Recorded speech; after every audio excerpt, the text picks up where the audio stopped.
Muy buenas, me llamo Antonio Sánchez Bayón y soy profesor titular en Ciencias Sociales y Jurídicas, acreditado por ANECA y Autoridad Internacional BIAD. Hoy vamos a tratar el tema donde vamos a sintetizar todas las cuestiones relativas a la globalización, los problemas y retos que comporta la misma. Para completar todas las explicaciones, perfectamente se pueden consultar publicaciones tales como Sistema de Derecho Comparado y Global, así como Humanismo Iberoamericano y otros artículos disponibles para todo el público en, por ejemplo, plataformas del tipo dialnet.es y academia.edu. Como les digo, el tema a tratar, la idea es poder sintetizar y a su vez revisar para poder mejorar los conocimientos que disponemos de la gran cuestión que es la globalización, sus problemas y retos y cómo estos pues, afectan no solamente a la economía, a la empresa y al comercio, donde iremos indicando y dando ciertas propuestas de análisis, sino a su vez las otras dimensiones también afectadas, como es la sociocultural o la político-jurídica. En fin, como les decía, voy a intentar una articulación sencilla de tres puntos expositivos, una presentación acerca de lo que es la globalización, también, como no, ese diagnóstico de cuáles son los problemas que afectan y, por tanto, pues revelaciones necesarias, retiradas de velos de confusión, seguido de una serie de propuestas de mejora en esos retos a alcanzar, como digo, sobre todo incidiendo en la parte de economía, de empresa y de comercio, para finalmente, como todo ejercicio expositivo científico-académico, completar con unas conclusiones. Vamos allá entonces, con respecto a lo que es la presentación acerca de la globalización. Es un término que cada vez nos es más frecuente, lo que pasa es que, cuidado, no se trata de algo acabado, sino de un proceso. Por eso voy a dar una pequeña noción que luego iremos ampliando y sobre todo su relación con otros conceptos relacionados que hay que tener en consideración, puesto que completan esos matices relativos a la globalización. Si la globalización en sí es ese proceso de apertura por el cual la humanidad entra en contacto en tiempo real en cualquier parte del mundo y, por tanto, como digo, es un proceso, no está acabado, no es, como decía Eco, ni apocalípticos ni integrados. No hay que estar ni a favor ni en contra, sino que esta se está produciendo. Ya hemos vivido esa globalización 1.0 de romper con sistemas anteriores y ese tránsito a esta nueva apertura, como digo, y que iré matizando. Pues bien, frente a este concepto que, como comento, ni apocalípticos, esto es ni rechazarlo por esté mal, ni tampoco integrados en el cual todo es perfecto, ¿qué es lo que sí que se invita? Pues claro, si la globalización es un proceso de apertura, existe otro concepto que matiza, que es la glocalización, ¿no? Es, por así decirlo, la suma de globalización y localización, porque es el proceso de adaptación local a todos los cambios que trae consigo la globalización. Bien, dicho esto, claro, incluso, como en otro libro, Desarrollo, que es Filosofía Político-Jurídica Global, se trata de ver cómo se puede pensar, comprender globalmente y actuar localmente, sin tampoco caer como parece que tienen cada vez más peso justamente las propuestas idiosincrásicas, esto es de singularidad, de particularismos y, por tanto, fragmentación. Eso nos lleva al otro concepto relacionado, que es la antiglobalización. Estos son todos los movimientos antisistema, que sobre todo, estos se empiezan a consolidar. Evidentemente, no solamente van a entrar en contacto corrientes pro-sistema para cambiar a una nueva realidad sociocultural, sino también aquellos que se resisten a la misma. Y estos, como digo, se consolidan sobre todo a raíz de las revueltas de Seattle en 1999. Hay otros conceptos, otro venido del mundo francófono, que es el de mundialización. Ese sí, ese hace referencia justamente, es más específico, de internacionalización de los mercados.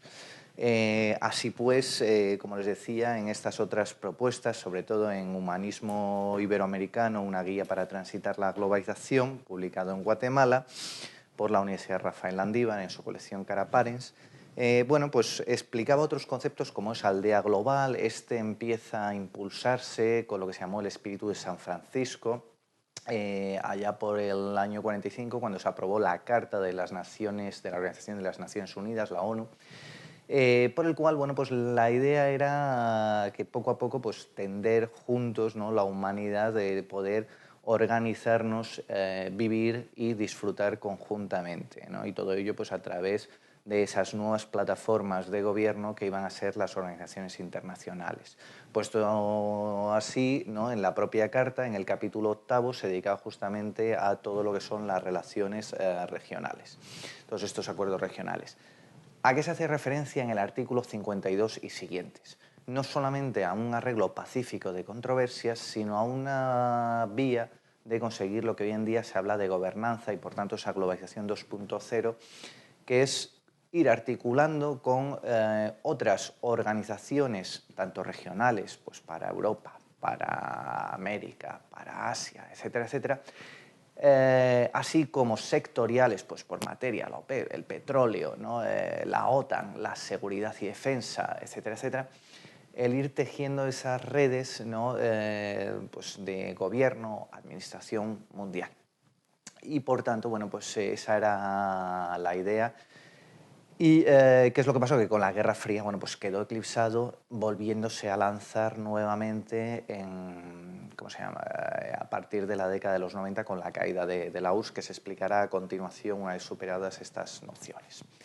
Bien, ¿qué otros conceptos podemos manejar? Pues, por ejemplo, fábrica global, ¿no?, cuando la idea es que esa economía real de producción de bienes y servicios es de alcance planetario. Claro, la cuestión es, y este es un planteamiento más crítico, si resulta que una parte del mundo se va a convertir en productores, mientras que el resto van a ser consumidores. Por tanto, se va a concentrar la riqueza en una parte del mundo, mientras que el resto va a estar en una situación de dependencia. Ya hablaremos, profundizaremos en este concepto, que tiene bases neomarxistas, que era el intercambio desigual, pero que queda desarticulado claramente y, por ejemplo, en mi caso hago una propuesta como es la interconexión solidaria, puesto que todos estamos interconectados y difícilmente se puede quedar una parte del mundo aislada de otras. Eso es inviable y es parte justamente de este proceso de globalización. Otros conceptos son, por ejemplo, las Vegas globales, ¿no?, donde lo que domina es el mundo financiero, Wall Street, y por tanto, claro, un resfriado de todos los mercados de valores, deuda, etcétera, hacen que se constipe, ¿no?, el resto de la economía y, por tanto, la situación de bienestar que pudiera existir. Hay otros conceptos también, ¿no?, como es el apartheid global. Esto es que parece ser que fuera de la tríada Asia-Pacífico, también, bueno, pues la zona noratlántica, ¿no?, de América y Europa, y si acaso, bueno, pues Oceanía, pues al margen de estas zonas, ¿qué ocurriría? Que el resto del mundo, bueno, pues está en una situación más bien, como decíamos, de esa privación, de esa falta de acceso a los recursos y disfrute de los mismos. Hay muchas más propuestas, ¿no?, pero vuelvo otra vez a lo mismo. También, aunque son críticas por un lado, por tanto contestatarias, pero hay otras también legitimadoras y sobre todo vamos a profundizar y a reflexionar juntos. En definitiva, donde quiero llegar con este desvelamiento, ¿no?, con esta revelación de lo que es la noción de globalización, que, como digo, es un proceso más, ¿no?, ya ha habido otras aperturas anteriormente, el Renacimiento, el descubrimiento de América, siempre el encuentro con el otro hace que cambiemos, ¿no?, en nuestro sistema de concebir las relaciones sociales, el trato ambiental, etcétera, etcétera. Es quizá, y lo he querido llamar, bueno, pues ya que es una cuestión que puede plantearse en la analogía, el dilema farisaico de las anginas, ¿no? Esto se planteó en medicina tiempo atrás. ¿Qué hacer? Si es preferible operar de anginas o no, quitar las anginas. ¿Por qué? Porque las anginas, en cierto modo, te protegen, ¿no?, de futuras infecciones, pero claro, eso hace que tengas periódicos constipados. Mientras que al no tener anginas, parece que no hay esa tendencia, ¿no?, a enfermedades, lo único que cuando sí que se produce la enfermedad es brutal, es convulsiva. Entonces, no hay que caer jamás en esas disonancias, ¿no?, y sobre todo en esas disyuntivas de elegir una cosa u otra. Hay que buscar siempre fórmulas copulativas, cómo integrar. Puesto que la globalización no hay que caer en la idea de, bien, ¿qué preferimos? La endogamia, nos protegemos, esto es un proteccionismo y por tanto un estancamiento porque ya tenemos un techo, no podemos seguir creciendo, o es preferible en cambio una exogamia en la cual, bueno, pues estoy abierto a todos los cambios, a todos los intercambios, que es lo que realmente supone el comercio y no tanto el consumo, como se aclarará. Pero claro, si hay una crisis mundial, pues efectivamente nos va a afectar mucho más que si tuviéramos estas protecciones, ¿no?, estas anginas y por tanto estos mecanismos como son los aranceles, etcétera, etcétera, que ya también iremos analizando. Por tanto, lo que se trata es de buscar una vía de integración, primero de armonización y luego pues a ver si se puede ir unificando ese conjunto de normas y reglas de actuación y su institucionalización a través de las organizaciones internacionales donde pueda participar todos los pueblos del planeta y en conjunto se beneficie la humanidad. En cuanto pasamos, ¿no?, dentro de esta presentación, hemos visto ya la noción y conceptos relacionados, ahora nos quedaría tratar algo de los orígenes y, por tanto, desarrollo de lo que ha venido siendo la globalización. Hay que tener como punto de partida la Guerra Fría, en el cual, bueno, pues el mundo se repartió en tres grandes bloques, de ahí viene la terminología que, bueno, pues aunque ha desaparecido la de primer mundo, que era el mundo liderado por Estados Unidos, el mundo libre, que era Estados Unidos y Europa Occidental, por otro lado, y ya denominado capitalismo, por otro lado, el segundo mundo, el segundo bloque, que era la URSS y el resto de países satélites soviéticos, nos queda un tercer mundo, ese tercermundismo que hoy en día pues, se ha venido a denominar más bien en vías de desarrollo, etcétera, etcétera. Que se les llama ese tercer mundo y era una guerra fría, puesto que no hubo un enfrentamiento abierto y caliente, sino pequeños focos, porque se trataba de los países recién descolonizados en los años 50 y 60. Me estoy refiriendo a todos los países nuevos, sobre todo africanos y asiáticos, donde trataban de captar socios, apoyos, tanto el mundo libre, el primer mundo, como el mundo socialista del segundo bloque. Estos enfrentamientos, bueno, pues llevaron a tensiones graves, auge de dictaduras incluso, etcétera, etcétera. En cualquier caso, ¿qué es lo que sí que ocurrió? Que con ese fin de la Guerra Fría, donde estaba esa bipolarización, pues la idea es que, bueno, pues cae la URSS entre el año 89 y 91, que se constituyen las nuevas repúblicas y por tanto surgen, donde antes estaba la URSS, pues en estas repúblicas del este, pues van a surgir nuevos mercados, nuevas reglas, hay que reformularlo todo, esto a su vez afecta a otras partes del mundo y sobre todo qué hacemos con todo lo que eran las tecnologías militares que se va a pasar al mundo civil. Por eso ahí es cuando se produce el boom de la telefonía móvil, puesto que los satélites dejan de ser de vigilancia y son para uso comercial, al igual que la televisión vía satélite. También los chips, ¿no?, que antes eran militares para el armamento, pasa a aplicarse, por ejemplo, a la domótica y hay todo un avance en microelectrodomésticos, sobre todo, ¿no? El microondas y bueno, pues también, ¿por qué no? Efectivamente, no solamente es cuestiones de tecnología, de información, también de comunicación, es cuando se abren los grandes pasillos aéreos, lo cual permite que sea el boom de las compañías de low cost, de bajo coste, que hace accesible la comunicación a cualquier persona, a cualquier bolsillo.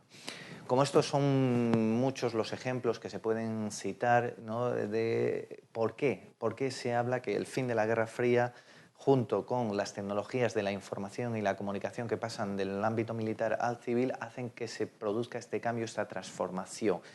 Se pasa, como les digo, de un mundo dominado por el Estado-nación y, por tanto, muy rígido de fronteras a un mundo mucho más abierto.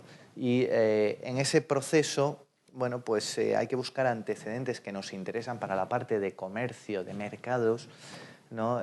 Cómo fue la ley estadounidense aprobada justamente para salir de esos estancamientos de la recesión, ¿no? Tras la crisis del 29, que luego se extendió realmente cuando cayó la banca Morgan del 30 al 33.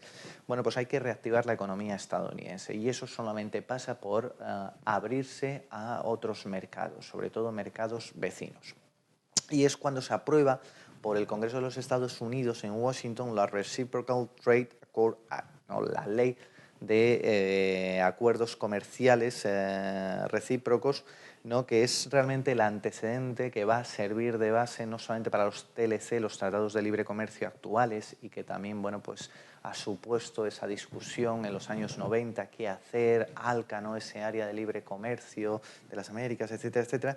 El caso es que esto lo que fija son unas reglas muy claras de bilateralidad y reciprocidad. Esto es, yo voy a ir negociando cada uno de los productos que quiero comerciar con países vecinos con unas reglas de reciprocidad allá donde no alcance el acuerdo. Esto va a servir de base para que dentro del marco justamente de esas plataformas para gobernar, administrar el mundo, ¿no? Con ese espíritu de San Francisco, como es la ONU, la Organización de Naciones Unidas, bueno, pues eso va a hacer que se construya lo que hoy en día se llama el Grupo Banco Mundial, ¿no? A partir del 46 se articulan estos organismos dependientes, especializados, como es el FMI, ¿no? El Fondo Monetario Internacional, y el Banco Mundial en el 46. En el 46 ya empieza a haber también las reuniones de Londres para justamente algo que se va a materializar en La Habana en el 47, que es el General Agreement of Tariffs and Trade, ¿no? Esto es el GATT, el conocido GATT, que es el Acuerdo General de Aranceles Aduanarios y Comercio. Lo que permite este acuerdo es ni más ni menos que empezar a institucionalizar este tipo de relaciones comerciales entre países y esta apertura de mercados. Y por tanto se fija un marco común, sobre todo en el tema de las reglas de relación, en reducir los proteccionismos y por tanto, bueno, pues esas barreras a la importación y a la exportación, la no discriminación y reciprocidad en el trato. Y esto finalmente se va a institucionalizar, va a tardar, vuelvo a traer lo mismo, fue un gran obstáculo, un gran lastre la Guerra Fría y por tanto la importancia del hard power, del poder duro frente al soft power, el poder blando que es el económico, el cultural, y de ahí que tenemos que esperar, vuelvo otra vez a lo mismo, que caiga la URSS y empiece a trasladarse toda esta tecnología de la información y la comunicación a la sociedad civil, y es en el 95 cuando empieza a operar la Organización Mundial del Comercio, OMC. Basada, lo que se hace es, a diferencia del GATT, es que si lo otro eran acuerdos que había que realizar periódicamente e ir negociando las materias afectadas, en este caso se institucionalizan las relaciones, se empiezan a contratar agentes que trabajen para esta organización y por tanto no dependan de los estados nación, ¿no? De los cuales, bueno, pues supuestamente tienen la nacionalidad, sino que operan por ese interés de la comunidad internacional, de la organización internacional.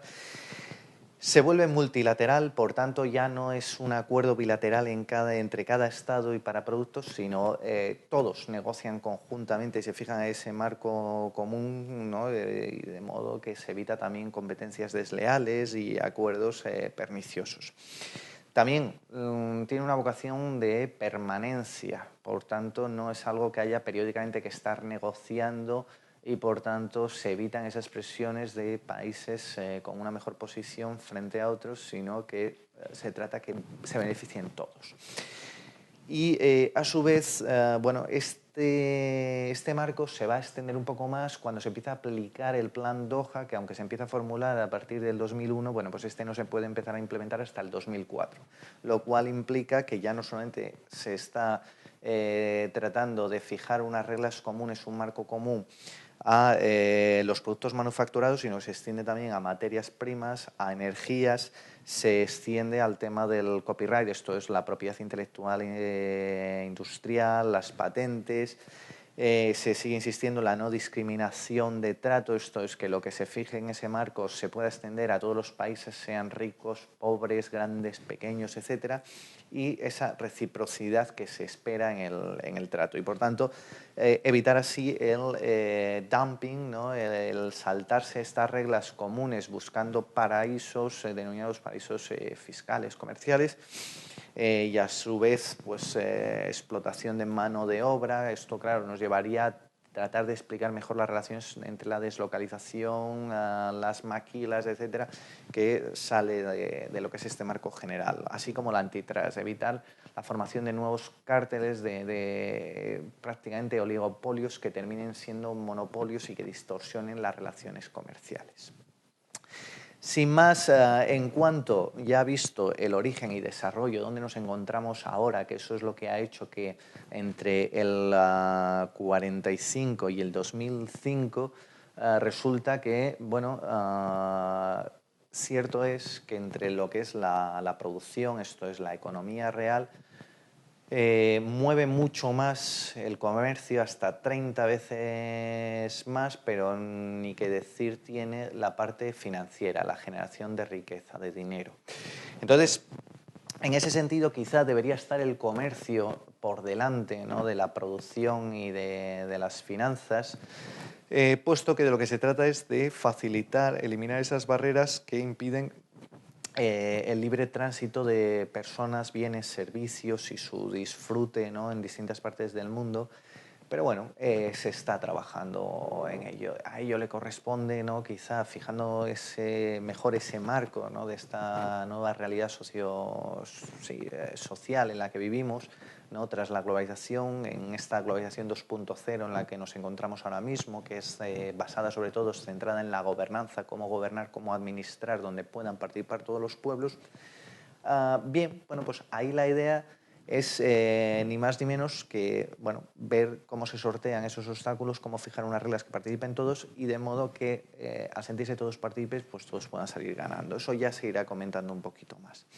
Nos queda ya en este último punto de presentación el alcance. Esto es la globalización, hasta dónde llega. No solamente es económica y empresarial, por tanto, de unificación de mercados y de multinacionales, etcétera, etcétera, ¿no?, donde, pues, como unificación de mercados, tengamos en cuenta en la zona regional europea la Unión Europea, ¿no?, que aglutinó en su momento, pues, todas las comunidades económicas europeas, etcétera, etcétera, de la energía, del carbón, bien, del acero.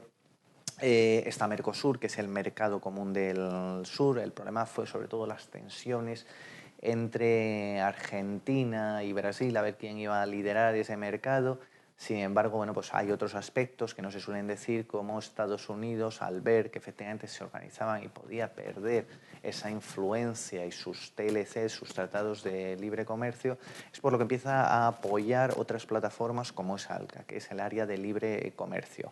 Así se fija, por ejemplo, para América del Norte, pero no se termina extendiendo al resto de Latinoamérica porque esta misma entra en crisis. Primero, con la gran crisis financiera que tuvo Brasil, ¿no?, con el real, hizo que Argentina se creyera poderosa, fijó esa paridad monetaria, ¿no?, de un peso igual que un dólar, y finalmente, bueno, pues como esto era insostenible, ese auge financiero no sostenido por la economía real, pues finalmente el corralito que todos conocemos y que se sigue viviendo, y de esto se sigue resintiendo, bueno, pues toda esta zona comercial, ¿no?, la idea de Mercosur, que va a ocurrir, se tendrá que reinventar, etcétera, etcétera. Están otros mercados también regionales y que se han intentado unificar, como es ASEAN, ¿no?, en todo lo que es Oceanía, etcétera, y el sudeste asiático.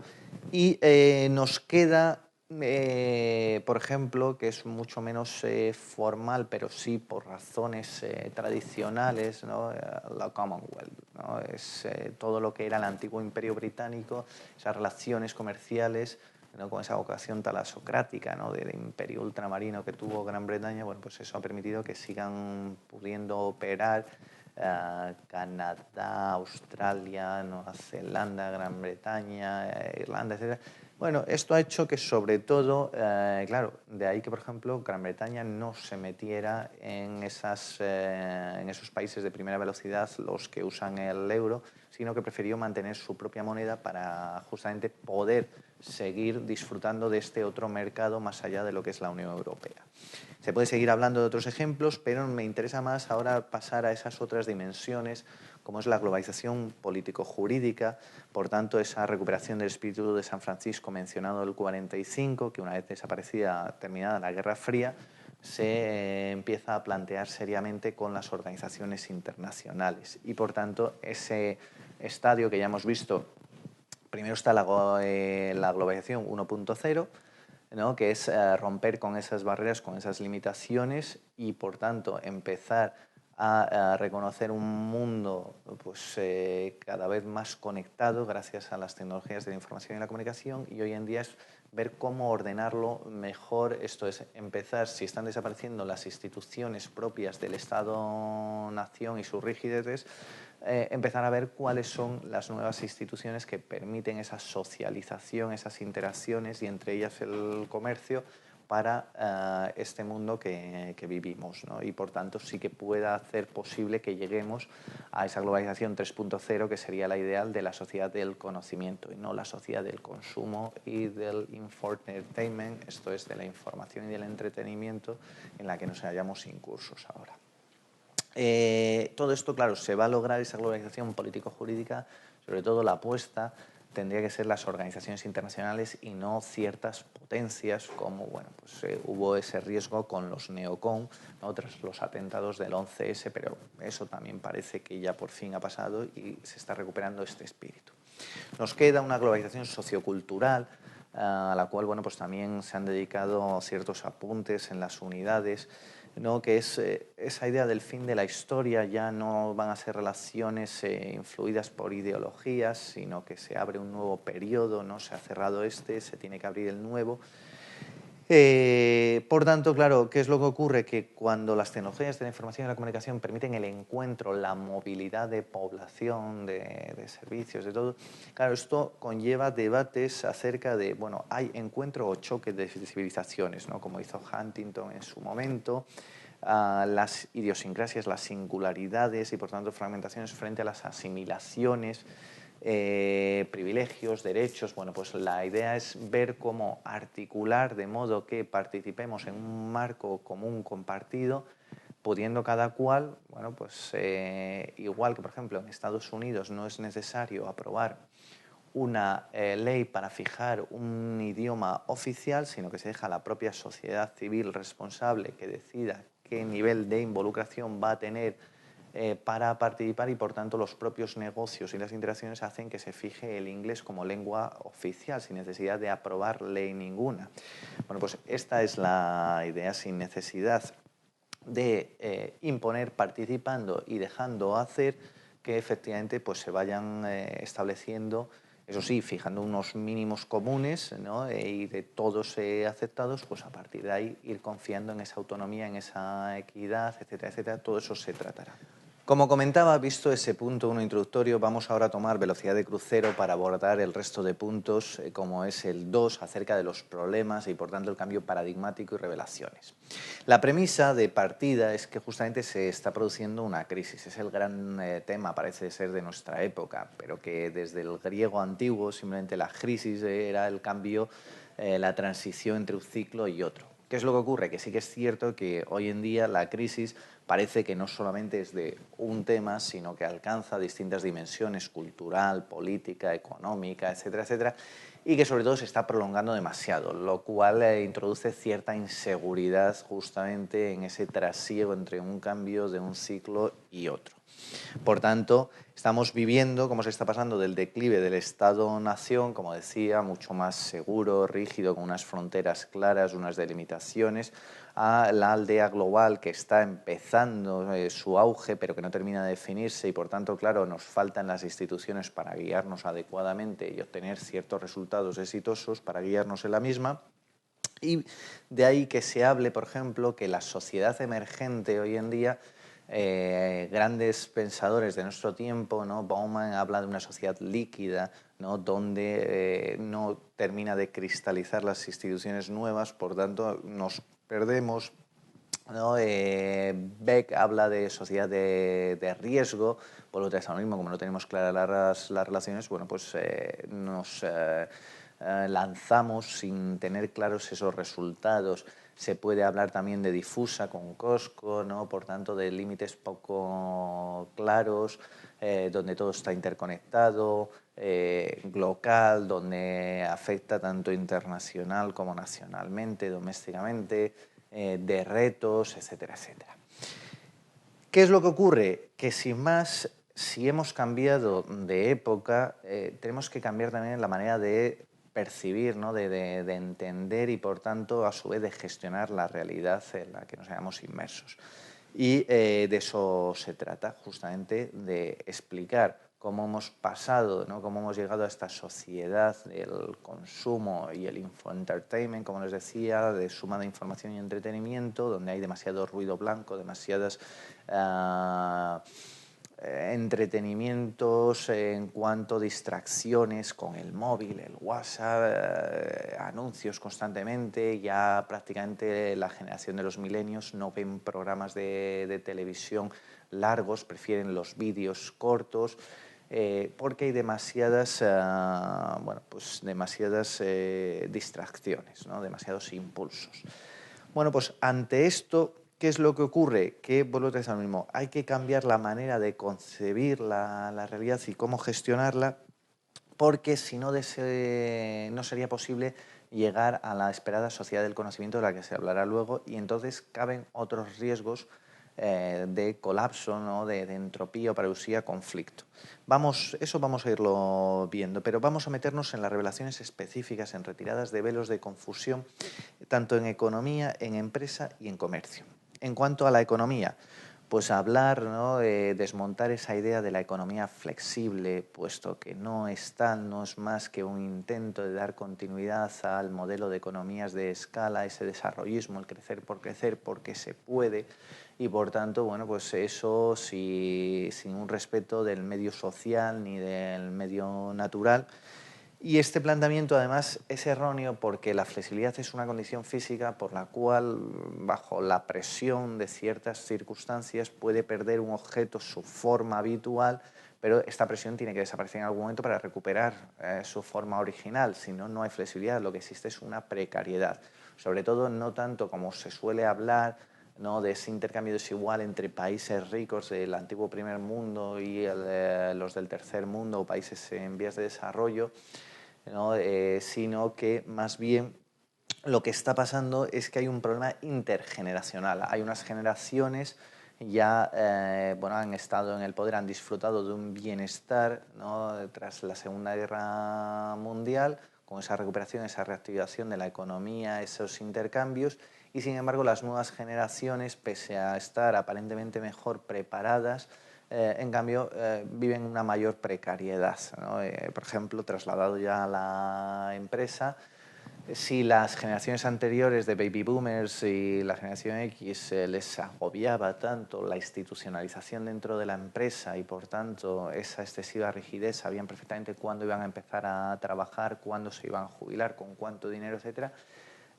Esto hace que procedan a desmontar, ¿no? Esas rigideces, esos caminos, como un tren que iba en unos raíles, y entonces en esa supuesta flexibilidad lo que provoca es esa precariedad que efectivamente una persona del siglo XXI tiene que saber que va a tener como mínimo 5 o 6 experiencias laborales distintas, segmentos de experiencias profesionales, las cuales tiene que dedicarse a dotar de un sentido.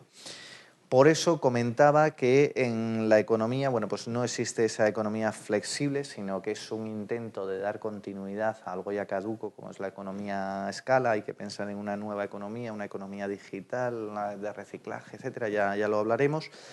y también desmontar esas críticas al denominado neoliberalismo. De lo que se trata no es funcionar sin reglas, sino de regularizar todo ese proteccionismo estatal y empezar a hacer partícipe a todos los pueblos a través de las organizaciones internacionales de un nuevo marco que eso sí sea sostenible. ¿Por qué? Porque si efectivamente imponemos unas normas desde ciertas potencias al resto del mundo, eso no es realmente derecho, es fuerza disfrazada, es pura coactividad, lo cual, sin una cierta racionalidad y participación, ¿qué es lo que va a hacer? El conflicto. En cuanto se pueda, se deja de respetar esas reglas o se buscan otras alternativas. En cuanto a la empresa, decía, el problema de la desinstitucionalización ha hecho que efectivamente no sepamos dónde están los centros de poder, por tanto, de toma de decisiones. Eso hace que se den juegos de poder dentro de la empresa.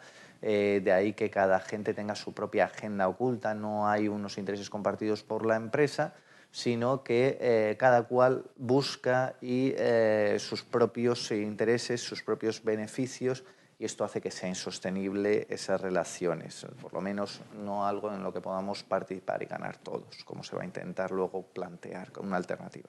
En cuanto al comercio, pues nos encontramos unas barreras artificiales, muchas veces políticas, de subvenciones, ¿no? Por tanto, pues por ejemplo, claro, cuántas veces la Unión Europea pretende que efectivamente se coja y se hable de libre circulación de personas, bienes y servicios, cuando luego existen restricciones de los colegios profesionales dentro de los Estados miembros que dificultan todo esto, que a su vez efectivamente se meten en los acuerdos internacionales con terceros países, ¿no? De pronto se da preferencialismo a ciertos estados, pues tipo Turquía, cuando tendría que haber no discriminación y reciprocidad solamente por el propio marco de la OMC. La cláusula democrática que tanto se jacta, ¿no? En realidad es simplemente un mecanismo para cuando no vayan bien las relaciones económicas y comerciales con un país, se alega que no respeta las reglas de juego democrático y por tanto se denuncia ese tratado y deja de estar en funcionamiento. Cuando se sabe que no puede, ese Estado realmente es un punto débil. Luego, cuidado a veces con ciertos mecanismos que pueden resultar engañosos. Hay otros intereses detrás. En cuanto, y claro, y por eso mencionaba lo de las subvenciones, resulta que una manera, claro, se van retirando todas esas barreras dentro de la Unión Europea, pero se ponen a todos los productos que vengan de fuera de la Unión Europea. Por ejemplo, todo lo que son materias primas, a la hora de incorporarse, sobre todo, todo lo agroalimentario dentro de la Unión Europea no pueden competir porque las exigencias de tratamiento a animales, plantas, etcétera, así como las ayudas como la PAC, etcétera, etcétera, hace que sea imposible competir, ¿no? En igualdad de condiciones, precios, etcétera. Por tanto, están esas barreras artificiales, pero están también las culturales, donde se limita la movilidad, sobre todo horizontal, de tanto personas, bienes, servicios, etcétera, etcétera, ¿no? Creándose dificultades, pidiéndose certificaciones regionalistas, etcétera, lo cual imposibilita ese flujo esperado y deseado de, como digo, personas, bienes y capitales. Podría seguir hablando, por ejemplo, en el tema del comercio, ¿no? Pues si con la empresa otras falacias, por ejemplo, a veces cuando se trata el tema de responsabilidad social corporativa, si es realidad o es discurso, pues lo mismo podría hablar en el comercio con otra estrategia que es el comercio justo, pero nos falta tiempo y ya dedicaremos otros vídeos a tratar la cuestión. En cuanto al punto 3, ¿no? Que serían los retos, la agenda pendiente. En la economía, decir que este cambio paradigmático, como comentaba, para que nos permita dar ese salto a la economía digital de la globalización y, por tanto, esta nos lleva a la sociedad del conocimiento y a la interconexión solidaria, requiere una serie de cambios vinculados a otros que voy a especificar, ¿no? En el tema de empresa y de comercio, y sobre todo unos cambios al final socioculturales importantes. Sí que hay que destacar la labor que viene haciendo la OMC y por tanto, ¿no?, la Organización Mundial del Comercio, y por tanto pues seguirla apoyando en su labor anti-dumping, ¿no?, pues saltarse las reglas establecidas para ir a terceros países y entonces pagar menos a los trabajadores, antimonopolios, antipiratería y sobre todo apostar más por los mecanismos de resolución alternativa de conflictos, ¿no?, como es por ejemplo el sistema de arbitraje de la OMC. ¿Qué más hay en esa agenda pendiente? Pues en el tema de la empresa es no buscar la maximización, sino la optimización de esos resultados, tratar de resocializar y rehumanizar más.